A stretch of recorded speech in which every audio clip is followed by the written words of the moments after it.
Welcome to Let Me Fix This. Enjoy the video.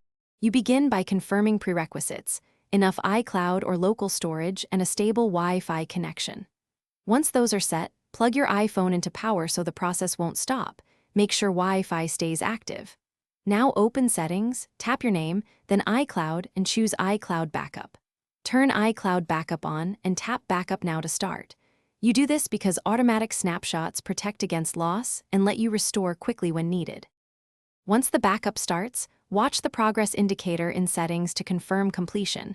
This tells you how long remains and whether errors occur.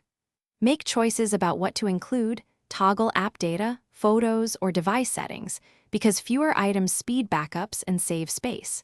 You can also enable automatic nightly backups so you don't have to remember. If storage runs low, open iCloud Manage Storage to delete old backups, or buy more space to ensure future backups succeed. To complete the cycle, practice restoring.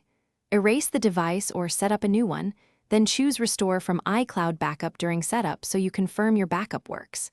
If a backup fails, first check Wi-Fi signal and available iCloud storage, then restart the iPhone and retry because transient issues often resolve.